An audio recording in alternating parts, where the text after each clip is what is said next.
Salut à tous, je vous fais une petite vidéo présentation d'espèce, une espèce qui est fantastique. Il s'agit d'une espèce de ponérine, une grosse espèce. Il s'agit de Pachycondyla crassinoda, qui est donc une espèce de ponérine donc du genre Pachycondyla qu'on retrouve en Guyane, au Brésil et en Amérique du Sud.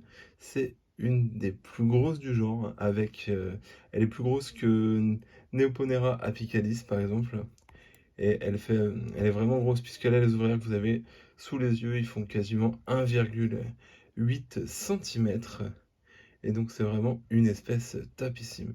Alors là j'ai en garde, on va dire ça, une jeune colonie, enfin, puisqu'il doit avoir 2 3 ans, donc que j'ai reçu. Alors, cette espèce ne restera malheureusement pas en élevage, hein. Mon grand regret, parce que j'aurais adoré les garder, mais elle n'est pas à moi, elle est à un collègue avec qui j'ai profité de passer une commande chez un professionnel pour une espèce dont je rêvais, j'étais fou, j'étais dingue, que je réussis enfin à voir.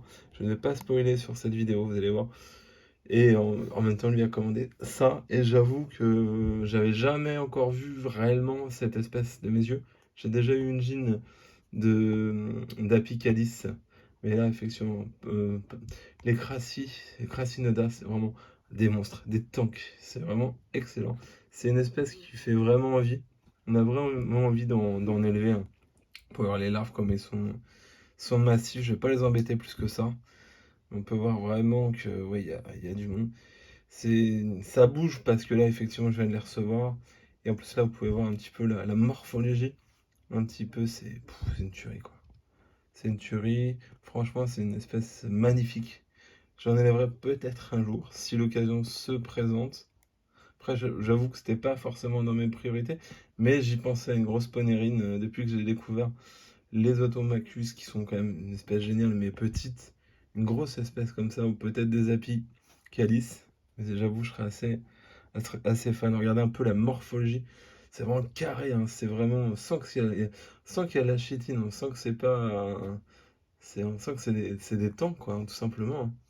Donc là, ouais, pour le moment, elles sont dans une petite boîte avec de la mousse. Donc la gine, elle doit être là. Je l'ai pas encore vue, mais ça y ressemble en tout cas. Alors, donc là, il y a quand même du couvain. Ça, c'est plutôt une bonne chose. Et donc, c'est une super espèce qui chasse énormément et surtout qui creuse. Regardez. Elles ont déjà commencé à creuser là. Alors, il y a très peu de substrat parce que le but, c'est pas qu'elles fassent leur nid, hein, puisqu'elles vont malheureusement pas rester chez moi.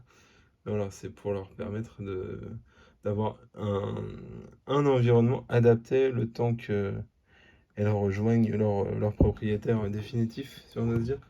Voilà, donc, c'est vraiment une espèce que j'aurais envie d'élever. Alors, je vais essayer. C'est un peu moche que je vous ai fait là, hein. Mais je voulais vraiment vous les montrer. C'est pas une espèce qu'on voit en plus souvent en élevage, hein. Du moins, habituellement, on voit souvent des gynes seuls. Donc, c'est une espèce qui a l'air quand même assez complexe au niveau de la fondation, hein, pour être honnête avec vous. Beaucoup foirent la fondation à partir d'une gyne seule. Alors, je pense clairement, après, moi, je suis pas un expert, mais j'ai discuté quand même avec des gens qui sont quand même assez calés dans le milieu de la ponérine et sur Pachy, sur la crassie plutôt. Euh, cette espèce, ça a l'air de fonder plus en plométrostère avec plusieurs gynes en fait. Et après, elle fonde et la plus vaillante, si on peut dire, garde au final la colonie. Les autres se font tuer. Un peu comme Paraponera clavata en fait, hein, c'est simplement.